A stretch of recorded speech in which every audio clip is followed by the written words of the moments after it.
कुमारीपुर के पुराने सरकारी अस्पताल के बाहर उस दिन बहुत भीड़ थी। लोग एक दूसरे से बस एक ही बात पूछ रहे थे, इतनी बड़ी डॉक्टर गांव में अपना अस्पताल खोलने क्यों आई है? तभी एक सफेद कार अस्पताल के सामने आकर रुकी। दरवाजा खुला और एक युवा डॉक्टर बाहर निकली। सफेद कोट, गले में स्टेथोस्कोप और हाथ में एक पुराना सा कपड़े का बैग। उसने अस्पताल की इमारत को कुछ देर तक देखा, फिर उसकी नजर सामने लगे एक पुराने पत्थर पर पड़ी। उस पत्थर पर लिखा था कुमारीपुर स्वास्थ्य केंद्र। डॉक्टर की आंखें अचानक नम हो गईं। उसने धीरे से पत्थर को छुआ और फुसफुसाई, मैं वापस आ गई माँ। पास खड़ा एक बुजुर्ग चौंक गया। बेटी, तुम इस गांव की हो? डॉक्टर ने उसकी तरफ देखा, हल्की मुस्कान के साथ बोली, हाँ काका, लेकिन बहुत साल पहले मैं यहाँ से चली गई थी। बुजुर्ग ने गौर से उसका चेहरा देखा, फिर अचानक उसके चेहरे का रंग बदल गया। तुम रोशनी हो? डॉक्टर कुछ नहीं बोली। उसकी आंखों से एक आंसू निकल आया, क्योंकि यही वह गांव था जहां कभी उसके पिता ने अपनी पूरी जिंदगी खपा दी थी। लेकिन यह भी वही गांव था जहां से एक दिन रोशनी को एक ऐसा राज लेकर जाना पड़ा था जिसे उसने 15 साल तक अपने सीने में छिपा कर रखा। आखिर वह राज क्या था? कहानी यहीं से पीछे जाती है। 15 साल पहले कुमारीपुर के किनारे एक छोटे से घर में गोपाल अपनी पत्नी सीमा और 2 बेटियों रोशनी और पायल के साथ रहता था। गोपाल रिक्शा चलाकर घर चलाता था। पैसे कम थे, लेकिन वह अपनी बेटियों की पढ़ाई नहीं रोकना चाहता था। रोशनी पढ़ाई में बहुत तेज थी। एक दिन उसने पिता से कहा, बाबा, मैं बड़ी होकर डॉक्टर बनूंगी। गोपाल हंस पड़ा। डॉक्टर? उसके लिए तो बहुत पैसा चाहिए। रोशनी ने मुस्कुराकर कहा, तो मैं ऐसी डॉक्टर बनूंगी जो गरीबों से पैसे नहीं लेगी। गोपाल कुछ पल उसे देखता रहा, फिर उसके सिर पर हाथ रखकर बोला, तू बस सपना देखती रहे, उसे पूरा करने की कोशिश मैं करूंगा। उसे नहीं पता था कि बेटी के उस सपने के लिए उसे एक दिन अपना सब कुछ दांव पर लगाना पड़ेगा। कुछ महीनों बाद सीमा की तबीयत अचानक खराब हो गई। गोपाल उसे अस्पताल लेकर भागा। डॉक्टर ने बताया कि उसके दिल में गंभीर बीमारी है और इलाज लंबा चलेगा।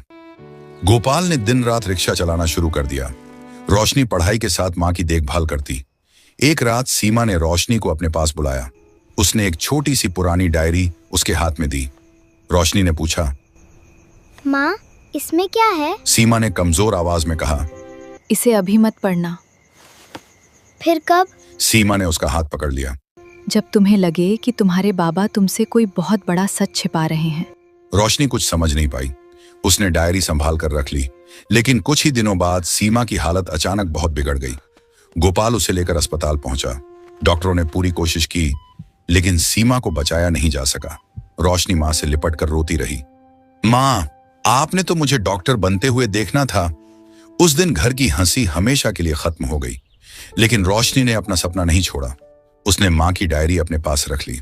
समय बीतता गया। गोपाल पहले से ज्यादा मेहनत करने लगा। सुबह रिक्शा चलाता और रात में मजदूरी करता। एक दिन रोशनी ने पूछा, बाबा, आप इतना काम क्यों करते हैं? गोपाल मुस्कुराकर बोला, क्योंकि मेरी बेटी को डॉक्टर बनना है। रोशनी की आंखें भर आईं। कुछ महीने बाद स्कूल में डॉक्टर बनने की प्रवेश परीक्षा का फॉर्म आया। रोशनी ने फॉर्म भर दिया, लेकिन परीक्षा के लिए शहर जाना था और फीस भी चाहिए थी। गोपाल के पास पैसे नहीं थे। उसने अपनी पुरानी बचत निकाली। पैसे कम पड़े। उसने उसी दिन और ज्यादा काम किया। आखिर किसी तरह फीस जमा कर दी। रोशनी ने पिता से कहा, बाबा, मैं आपको निराश नहीं करूंगी। गोपाल बोला, मुझे तेरे पास होने से ज्यादा भरोसा तेरी मेहनत पर है। परीक्षा से एक रात पहले रोशनी अपनी मां की डायरी खोलकर बैठी। पहले कुछ पन्नों में मां की बातें थीं, फिर एक पन्ने पर लिखा था, रोशनी, अगर कभी तुम्हें लगे कि तुम्हारे पिता ने तुमसे कोई बात छिपाई है तो उन्हें दोष मत देना। रोशनी का दिल तेज धड़कने लगा। उसने अगला पन्ना पलटा, लेकिन वह पन्ना फटा हुआ था। रोशनी घबरा गई। आखिर माँ क्या बताना चाहती थी? तभी पीछे से गोपाल की आवाज आई, रोशनी, तू मेरी डायरी क्यों देख रही है? रोशनी पलटकर खड़ी हो गई। गोपाल की नजर डायरी पर पड़ी तो उसके चेहरे का रंग बदल गया। वह तुरंत बोला, इसे बंद कर दे बेटी। रोशनी ने पहली बार पिता से सवाल किया, बाबा, माँ ने इसमें आपके बारे में कुछ क्यों लिखा था? गोपाल चुप रहा। काफी देर बाद उसने सिर्फ इतना कहा, जिस दिन सही समय आएगा मैं खुद सब बता दूंगा। रोशनी को उस रात नींद नहीं आई। एक तरफ डॉक्टर बनने का सपना था और दूसरी तरफ मां की डायरी में छिपा वह अधूरा सच। सुबह उसे परीक्षा देने शहर जाना था, लेकिन उसे क्या पता था, उस परीक्षा के बाद उसकी जिंदगी में ऐसा मोड़ आने वाला था जिसके बाद वह अपने ही पिता को पहले जैसा नहीं देख पाएगी। सुबह होते ही रोशनी परीक्षा देने शहर निकल गई। बस की खिड़की से बाहर देखते हुए उसके मन में बार बार मां की डायरी घूम रही थी। बाबा, आखिर मुझसे क्या छिपा रहे हैं? लेकिन उसने खुद को समझाया, पहले डॉक्टर बनने का सपना पूरा करूंगी, फिर इस राज का जवाब ढूंढूंगी। परीक्षा केंद्र पर पहुंचकर उसने पूरी मेहनत से पेपर दिया। जब वह घर लौटी तो गोपाल दरवाजे पर उसका इंतजार कर रहा था। कैसा हुआ पेपर? रोशनी मुस्कुराई। बहुत अच्छा। गोपाल की आंखों में खुशी आ गई। मुझे पता था मेरी बेटी जरूर करेगी। लेकिन तभी रोशनी की नजर उसके हाथ पर पड़ी। उसके हाथ में एक पुराना लिफाफा था। रोशनी ने पूछा, बाबा, ये किसका है? गोपाल ने तुरंत लिफाफा पीछे कर लिया। कुछ नहीं। रोशनी समझ गई कि बात जरूर गंभीर है। कुछ दिनों बाद परीक्षा का परिणाम आया। रोशनी दौड़ती हुई घर पहुंची। उसके हाथ में परिणाम था। वह परीक्षा में पास हो गई थी। पायल खुशी से उछल पड़ी। दीदी डॉक्टर बनेगी। गोपाल की आंखों से आंसू निकल आए। उसने बेटी को गले लगाकर कहा, आज तेरी माँ होती तो सबसे ज्यादा खुश होती। रोशनी भी रो पड़ी, लेकिन खुशी ज्यादा देर नहीं टिक सकी। मेडिकल कॉलेज में दाखिले के लिए उसे शहर जाना था। फीस, किताबें और रहने का खर्च देखकर गोपाल परेशान हो गया। रोशनी ने कहा, बाबा, अगर मुश्किल है तो मैं कोई और रास्ता ढूंढ लूंगी। गोपाल ने तुरंत कहा, नहीं, तू डॉक्टर बनेगी। अगले दिन उसने अपना रिक्शा बेच दिया। रोशनी को जब पता चला तो वह रो पड़ी। बाबा, आपने अपना रिक्शा क्यों बेच दिया? गोपाल मुस्कुराया। रिक्शा फिर खरीद लूंगा, लेकिन अगर तेरी पढ़ाई रुक गई तो तेरा सपना वापस नहीं आएगा। रोशनी ने पिता को गले लगा लिया। दाखिले के लिए शहर जाने से एक रात पहले रोशनी ने फिर मां की डायरी खोली। इस बार उसे कवर के अंदर एक छोटी तस्वीर मिली। तस्वीर में उसकी मां सीमा एक अस्पताल के सामने खड़ी थी, लेकिन तस्वीर के पीछे कुछ लिखा था। गोपाल को यह कभी मत बताना कि उस रात मैंने क्या देखा था। रोशनी के हाथ कांपने लगे। उस रात मां ने क्या देखा था? तभी कमरे के बाहर से आवाज आई। रोशनी। गोपाल दरवाजे पर खड़ा था। उसकी नजर तस्वीर पर पड़ी। वह कुछ पल बिल्कुल शांत रहा, फिर बोला, तूने ये कहां से पाया? रोशनी ने कहा, माँ की डायरी में था। अब आप मुझे सच बताएंगे? गोपाल ने गहरी सांस ली। तेरी माँ की मौत से पहले की एक रात मैं उसे अस्पताल लेकर गया था। उस रात अस्पताल में कुछ ऐसा हुआ था जिसकी वजह से कई लोगों की जिंदगी बदल गई। रोशनी ने पूछा, क्या हुआ था? गोपाल ने जवाब देने के बजाय कहा, अभी तुझे अपनी पढ़ाई पर ध्यान देना है। रोशनी ने दृढ़ आवाज में कहा, नहीं बाबा, अगर ये बात मेरी माँ की मौत से जुड़ी है तो मुझे जानना होगा। गोपाल की आंखें भर आईं, लेकिन उसने फिर भी पूरी बात नहीं बताई। अगले दिन रोशनी शहर चली गई। मेडिकल कॉलेज में उसका दाखिला हो गया। नई जगह, नए लोग, नई पढ़ाई। शुरुआत बहुत कठिन थी। कई बार उसे लगता कि वह बाकी विद्यार्थियों से पीछे है, लेकिन उसे अपने पिता की बात याद आती। रिक्शा फिर खरीद लूंगा, सपना वापस नहीं आएगा। वह दिन रात पढ़ने लगी। कुछ महीनों बाद वह अपनी कक्षा की सबसे मेहनती छात्राओं में शामिल हो गई। इसी दौरान एक दिन कॉलेज के पुराने रिकॉर्ड विभाग में उसे एक नाम दिखाई दिया, डॉक्टर शिवनाथ। रोशनी अचानक रुक गई। यही नाम उसकी मां की डायरी में भी था। उसने रिकॉर्ड खोलकर देखा। डॉक्टर शिवनाथ कई साल पहले उसी अस्पताल में काम करते थे जहां उसकी मां का इलाज हुआ था, लेकिन उनके बारे में आखिरी रिकॉर्ड बहुत अजीब था। उसमें लिखा था, डॉक्टर शिवनाथ ने अचानक नौकरी छोड़ दी। रोशनी के मन में सवाल उठा, आखिर उन्होंने नौकरी क्यों छोड़ी? उसने पुराने अस्पताल के रिकॉर्ड खोजने शुरू किए। कई फाइलें गायब थीं, लेकिन एक पुरानी फाइल में उसे अपने गांव कुमारीपुर का नाम मिला। उसके हाथ कांप गए। फाइल खोलते ही उसे एक पुरानी रिपोर्ट मिली। उस रिपोर्ट में लिखा था कि सीमा के इलाज के समय अस्पताल में कुछ जरूरी दवाइयां गायब हुई थीं, और उन दवाइयों की जिम्मेदारी जिस कर्मचारी पर डाली गई थी वह था गोपाल। रोशनी की आंखें फैल गईं। तो क्या बाबा पर चोरी का आरोप लगा था? लेकिन रिपोर्ट के नीचे एक और हस्ताक्षर था, डॉक्टर शिवनाथ, और उसके नीचे सिर्फ एक वाक्य लिखा था, गोपाल दोषी नहीं है। रोशनी कुछ पल तक उस कागज को देखती रही। अब उसे समझ आ गया था कि उसके पिता इतने सालों से किस बोझ के साथ जी रहे थे।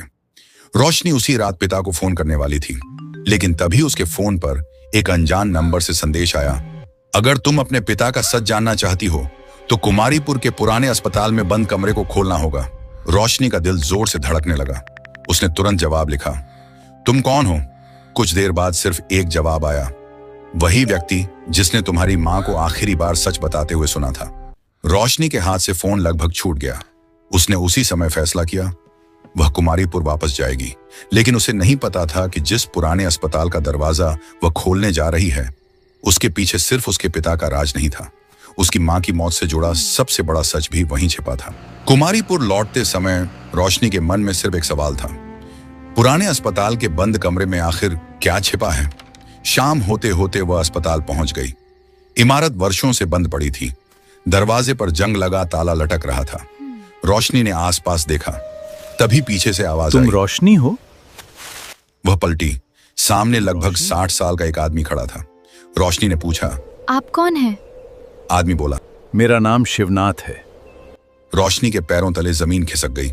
डॉक्टर शिवनाथ? उसने सिर हिलाया। हाँ, शिवनाथ उसे अस्पताल के पीछे बने पुराने कमरे के पास ले गया। उसने जेब से चाबी निकाली, ताला खुला।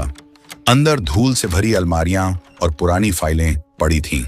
शिवनाथ ने एक फाइल निकाली और रोशनी के हाथ में दे दी। तुम्हारे पिता ने चोरी नहीं की थी। रोशनी ने कांपते हाथों से फाइल खोली। उसमें अस्पताल की दवाइयों का पूरा हिसाब था और साफ लिखा था कि दवाइयां गोपाल ने नहीं, बल्कि अस्पताल के एक ठेकेदार ने गायब की थी। शिवनाथ ने कहा, मैंने ये सच सामने लाने की कोशिश की थी, लेकिन जिन लोगों का नाम इसमें था वे बहुत ताकतवर थे। रोशनी ने पूछा, फिर मेरे पिता पर इल्जाम क्यों लगा? क्योंकि उस रात तुम्हारे पिता अस्पताल में थे और असली दोषी उन्हें मोहरा बनाना चाहते थे। रोशनी की आंखों में आंसू आ गए। लेकिन माँ की डायरी में क्यों लिखा था कि बाबा ने मुझसे सच छिपाया? शिवनाथ कुछ पल चुप रहा, फिर उसने एक और कागज निकाला। क्योंकि तुम्हारी माँ को उस रात सब पता चल गया था। रोशनी ने कागज पढ़ा। वह सीमा की लिखावट थी। गोपाल निर्दोष है। अगर मेरे साथ कुछ हो जाए तो मेरी बेटियों को उसके खिलाफ कभी मत करना। रोशनी की आंखों से आंसू बहने लगे। उसे समझ आ गया कि मां ने बाबा को बचाने के लिए यह राज अपने तक रखा था, लेकिन सबसे बड़ा सवाल अभी बाकी था, सीमा की मौत क्यों हुई? शिवनाथ ने बताया, उस रात सीमा की हालत गंभीर थी। उसे जिस दवा की जरूरत थी वही दवा अस्पताल के स्टोर से गायब थी।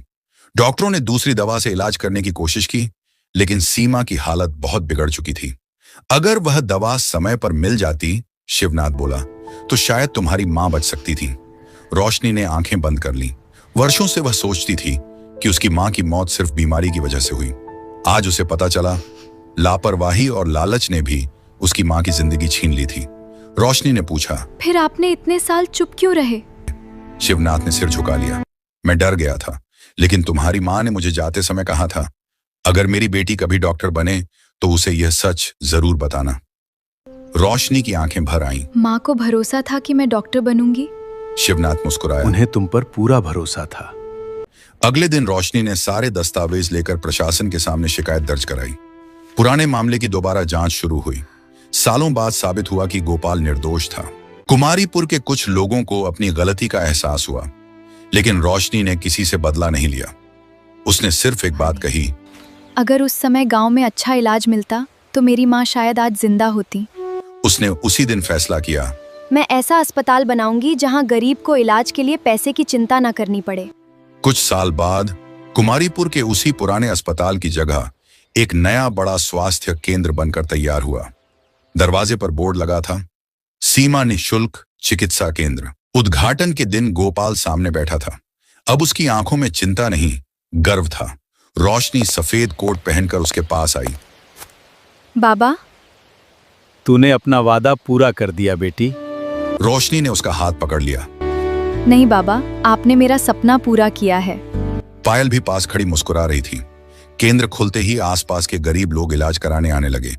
किसी बूढ़े के पास पैसे नहीं थे, किसी बच्चे की दवा के लिए पैसे कम थे। रोशनी सबका इलाज करती। वह हर मरीज में अपनी मां की तस्वीर देखती थी। एक दिन गांव का वही बुजुर्ग जिसने सालों पहले उसे पहचाना था, इलाज कराने आया।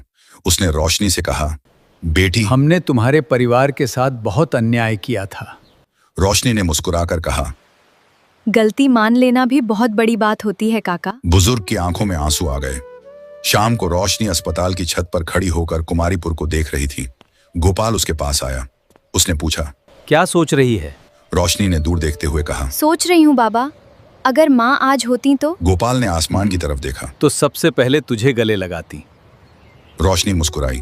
उसने अपनी जेब से माँ की पुरानी डायरी निकाली। उसके आखिरी पन्ने पर उसने खुद एक लाइन लिखी, माँ, आपका सपना अब सिर्फ मेरा नहीं रहा, अब हर गरीब बच्चे का इलाज मेरा सपना है। उसने डायरी बंद की और नीचे अस्पताल में मरीजों की मदद करने चली गई। कभी जिस गांव ने उसे एक गरीब लड़की समझकर नजरअंदाज किया था, आज उसी गांव के लोग उसे डॉक्टर रोशनी कहकर सम्मान देते थे। लेकिन रोशनी के लिए सबसे बड़ी जीत यह नहीं थी कि वह डॉक्टर बन गई। उसकी सबसे बड़ी जीत यह थी कि उसने अपने दर्द को किसी और के दर्द का इलाज बना दिया।